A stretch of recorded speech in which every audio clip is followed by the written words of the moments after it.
All dads play a role. Provider, disciplinarian, spider killer, light bulb changer, and of course, comic relief. Wait, what about all those serious life lessons? How would we have learned to come home early from those parties, or why we shouldn't cheat on that math test? TV dads have many roles to play, and we'll hit a bunch of them on this episode of Three-Dimensional Dads. Exploring fatherhood next dimension. I'm Jack. I'm Derek. And I'm Ian. And we are three dads who are on a screen right now, but we are not TV dads. Well, right, we're on a TV and we are dads. Yeah, I mean, We're internet famous. Yeah. If someone was watching on a TV on YouTube, we could be TV dads. I've done it. Oh yeah. They're all relatable, right? All these TV dads are relatable. Like I think that's what makes a good TV dad. Like the dads at home can watch them and relate to them. Right. Or not relate to them. I mean, I wonder too, like a lot of the shows we're talking about here, we're talking 90s, we're talking 80s. We were younger when we were watching these things. And I think it's how you relate to your own dad. It's interesting. All the answers that follow after this, I think, are interesting about what it says about ourselves. Yes. It's like what we saw in our own fathers, and then like type of fathers that we are, and also like what we saw on TV. You guys had dads? Ooh, it got dark. No, my parents got divorced. So the other two men here on the screen, they come from happy homes. But do you think that informed the type of TV dads that you? I mean, I was just reading your answers and I'm like interested. Yes, yes. At the risk of sounding kind of too serious for government work, I think not having a dad around had me looking at TV dads as sort of like an influence and a kind of reference point, of like what dads can be. So, I mean, let's just start it right off, right? I know we all are fairly goofy and we're all fairly nerdy, but who do we identify with TV dad? So I'm going to go first. My favorite TV dad is actually a more recent TV dad. It's Phil Dunphy from Modern Family. He's goofy. Oh, yeah. He's king of the dad jokes. He loves magic. And he's basically a man-child, which I consider myself basically a man-child. And I think we can all find a little Phil Dunphy in all of ourselves right here. But I think that for me, he's my spirit dad. That's a good one.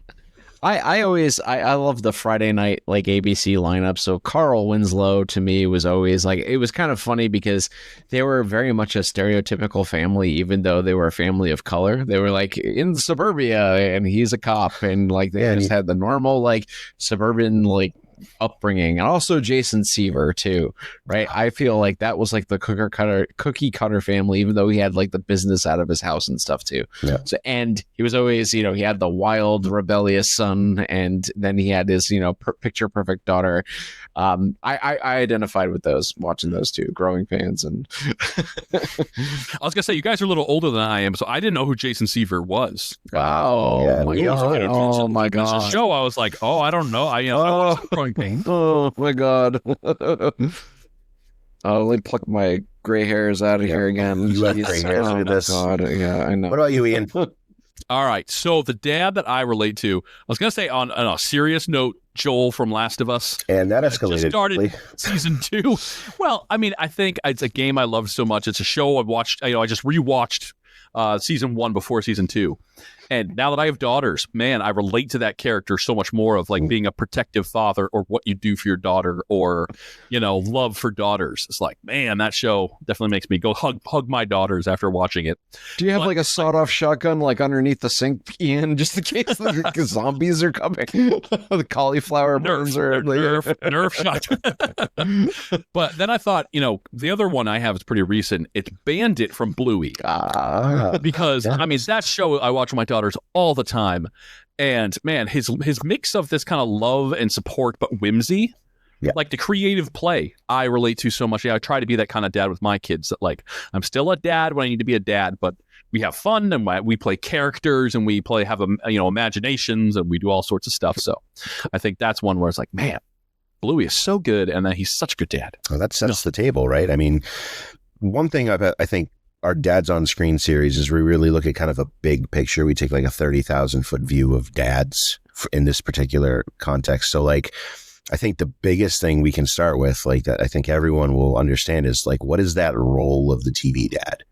Like, are they the traditional dad? Are they aloof? Are they serious? Are they non-traditional dad figures like uncles? I personally like to call myself the funkle, the fun uncle, the funkle, right? Oh, What about dad's best friend? You know, like, they have all these dad roles are not just the stereotypical biological father. Like, we have a lot of dad roles. So, Derek, what do you see as these roles that we see in dads? I think if you looked back at history, just if you look at the history of television, right? And I come to stand, I can remember going to the TV when there was static on, and there at hours where you didn't have programming and everything was not on demand, right? So watching reruns of old stuff, to me, I grew up with that. So a lot of the Brady Bunch, Mike Brady, right? Happy Days, Howard Cunningham, right? All of these were very traditional fathers, providers. You even go Leave It to Beaver, right?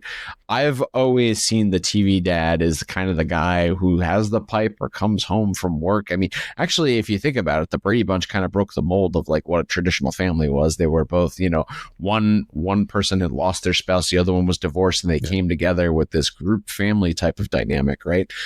So I always think that from my history, I've always seen the father, the TV dad, as kind of the more traditional breadwinner kind of, if you will. That's what I grew up with mostly. Yeah. However, as we'll talk along this, that's kind of changed up a little bit. And there are kind of like role reversals and things as you move into the 80s and 90s, and you have shows like Modern Family too, right? Yeah. So I thought a lot of it's a reaction to, some of it's reflecting current day, and some of it's reacting to like the parents that people grew up with. Is this is relatable stuff, family stuff. It always hits people in the feels. And so I was thinking, something I saw a lot growing up was this kind of lovable oaf trope. Yes. It was like the Homer Simpsons. It was the Peter Griffin, Earl Sinclair. They wear flannel, they drink beer, they're macho, they like simple things, and they're kind of adverse to feelings. It's very like atomic father role. Yeah. And I think that some of the shows that I was more into as a kid were these fathers that grew up in reaction to that. It's like, I feel like that's, especially as parents, like all of us as dads, is that the type of dad we are is a reaction to the dad we had. And I know my dad was a reaction to his dad. There are certain things he kept and did or didn't do and like changed it up. Yeah. And so I think of the like Dan Connor or Danny Tanner that are these like very emotional dads that are into their kids' emotional worlds and are much more like invested into their kids. And, it's a different kind of dad. It's a much more touchy-feely. And those are two different kinds of dads, right? So Dan Connor is more of like that blue collar, like gruff, right? Emotional exterior, whereas Danny Tanner is like, he's more sensitive, right? Especially given like his spouse passes away. He has these two people, his friends living in the house. Very two different roles. And right. That, for me, when I look at TV dads, not having a dad in my life, I always saw the role as the provider being something that I was lacking or missing. Like, my mom was the provider. My mom did the work and everything like that. So it's a little old school, kind of a little misogynist, but I think that the shows that we watch and we watched in the past, you see the dad dynamic, right? The dad's job sets his relationship with both his family and the world, right? So like, think of like Al Bundy in the shoe store. Like Al Bundy in the shoe store, like he has a terrible home life, right? He loves his wife, but he hates his wife. Like, his kids don't respect him. And then he goes to a shoe store where he's trying to stuff, size 8 shoes on size 10 women's feet. Again, a little misogynist, but like, that was a reflection of him. Tim the Toolman Taylor, right? Tim, his whole life was built around fixing things, and then he tries to fix things on the show, and thank goodness Al is there, or else the studio will burn down. And don't forget about Walt and the meth lab. Little Breaking Bad. No, I mean, like, that's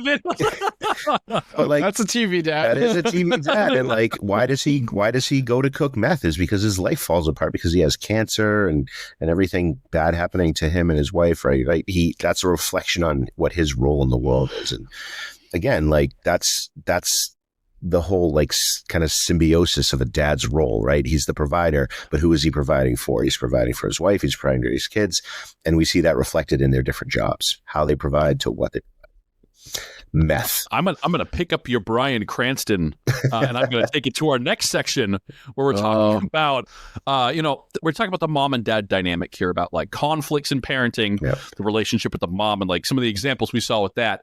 So, one I always found interesting was Bryan Cranston playing Hal on Malcolm in the Middle. A very different character than Walt from Breaking Bad. So different, right? If you saw Hal, slightly. Bryan Cranston is amazing, and I love Lois on that show. She is amazing, one of my favorite characters, but she's super intense. And I always thought it was interesting watching Hal be one of the boys and like afraid of his wife, but then also his relationship.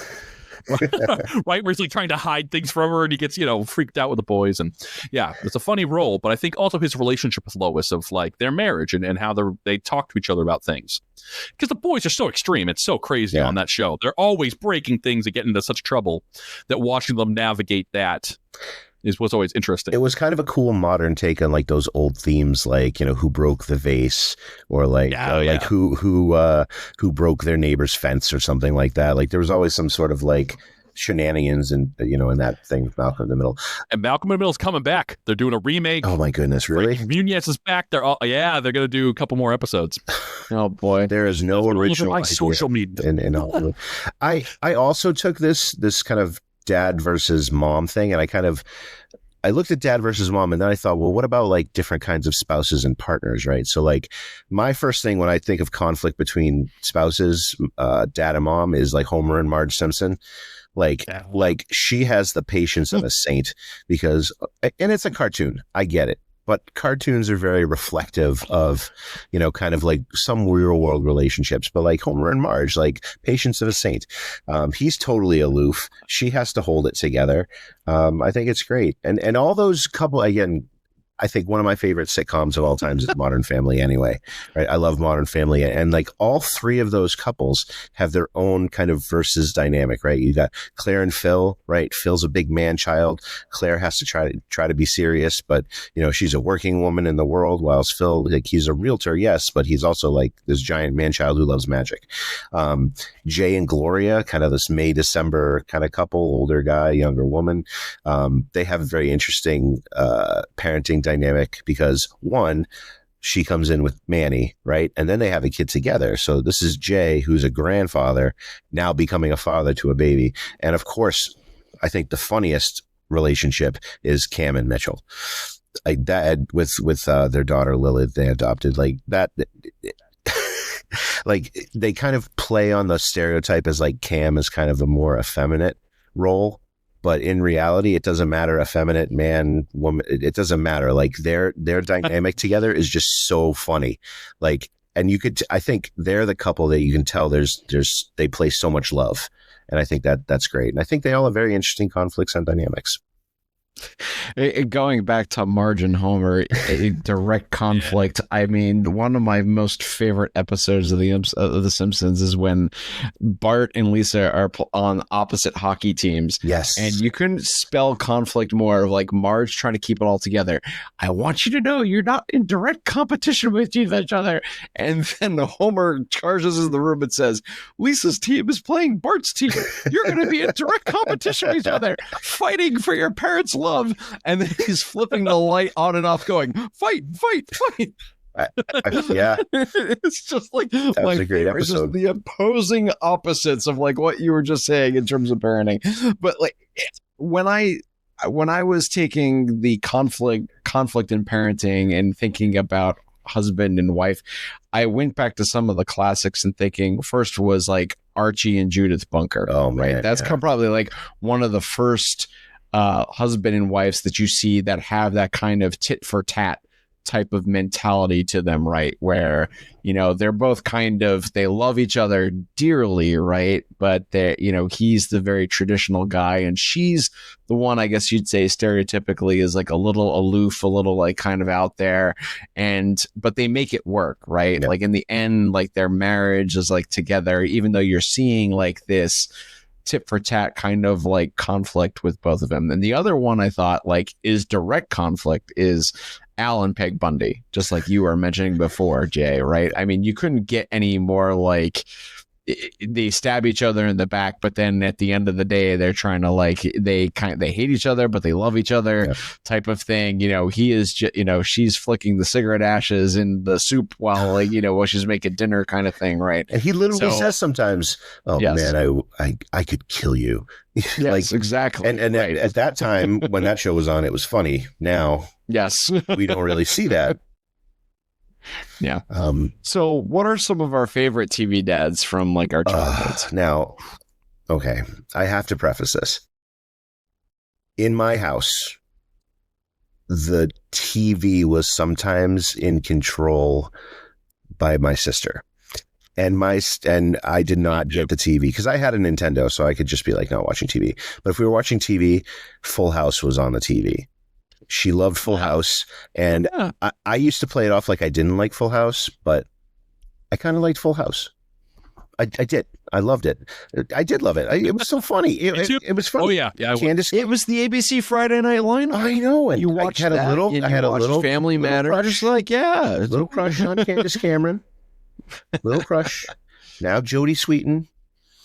You know, she's now, but Danny Tanner, it's hard to watch now. Like, it's hard to watch with the fact that Bob Saget died. On a side note, if you've ever seen Bob Saget's stand-up comedy, he is not Danny Tanner. No, he is totally different, which is amazing how he played Danny Tanner.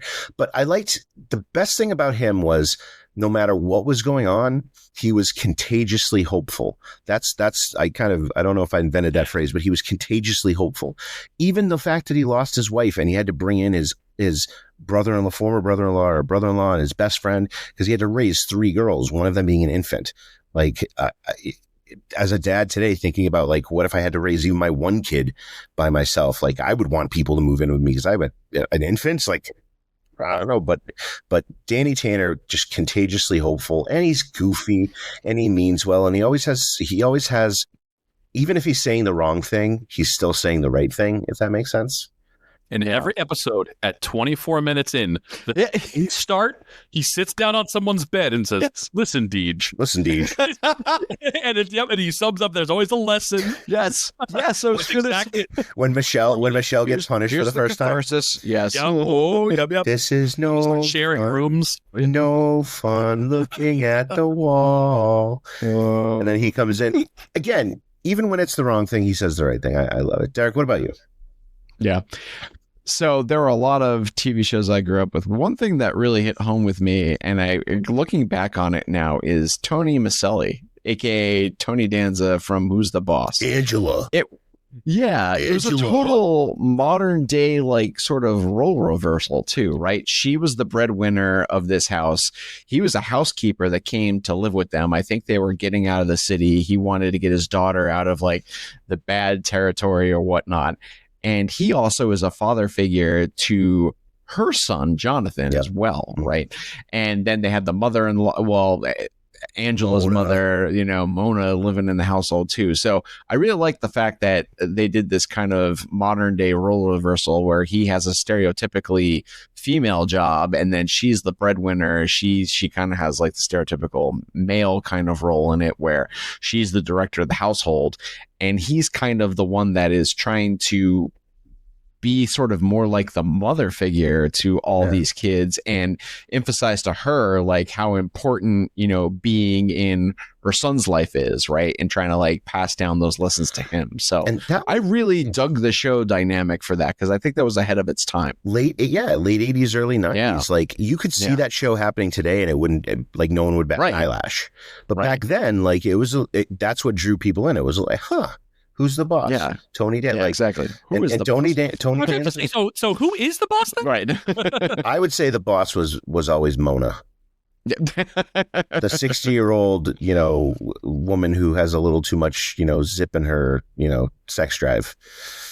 Yeah, she was kind of like Blanche before Blanche for the Golden Girls, right? Yes. Oh man, we can do a whole series on just I love it. No dads in the Golden Girls, but we should just do it anyway. We should. Ian. So, I mean, I thought Danny Tanner growing up, I mean, I watched a lot of Full House with my sister, you know, and I thought, and also bringing Uncle Jesse and Uncle Joey into it as well. So I thought like the trifecta of those three together was like, you know, you got the fun dad and the cool Cut dad, it right? out. Come on, cut it out. Have mercy. No Star World Soccer. Yeah, well, I mean, we got it. Yeah. So Taglines. Yeah. right. But then Dan Connor from Roseanne. Yeah. That's one that, you know, the other one that was on in my house all the time in the 90s was Roseanne. And I mean, who doesn't love John Goodman? Come on. He's such a great actor. He's a great that actor. voice of his is incredible. And he's, you know, he's a bigger guy. He's a strong guy.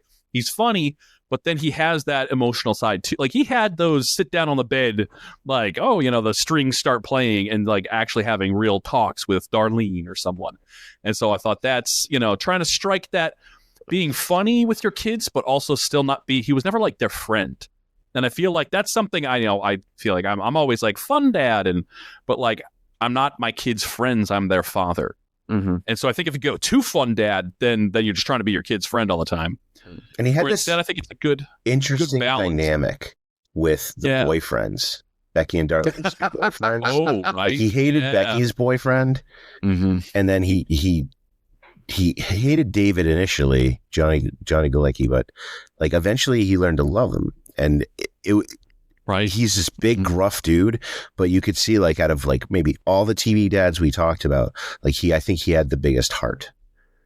Like he had the He biggest did have a heart. big heart. Yeah. Yeah. Well, John Goodman is acting. He's so good that turn in a scene. Yeah. He's so, you can feel it. It can just be on his face. He doesn't have to say anything. That emotion and the warmth and the love that he brought to things. And And I would say too, like in the when they rebooted it as the Connors with Roseanne being dead, like the way he played that, like I think very much was kind of peak John Goodman in that acting, because we don't see that acting in a 22-minute sitcom all the time, right? But I think again he had the biggest heart out of all those TV dads. He really did. Like, again, like if I was going to think of like a TV dad that like I would want, like I'd want that. I'd want like a gruff TV dad with a heart of gold. Three friends, all dads, exploring every dimension of being a geek. What a trip down memory lane remembering all those TV dads. Whether serious, funny, or laughably oblivious, they've provided so many years of entertainment for us. Do you have a favorite one? Is there a TV dad that you or your partner are like? Reach out and let us know. We're on your favorite socials at 3Dimensional Dads on Instagram and TikTok. If you're watching on YouTube and want to take us on the go, check us out on Apple and Spotify. the next few episodes are going to be a blast. We're hitting the MCU hard with our review of Daredevil Born Again, our reaction to Thunderbolts, and our annual summer movie preview. So keep those notifications on for all the good stuff coming on 3Dimensional Dads.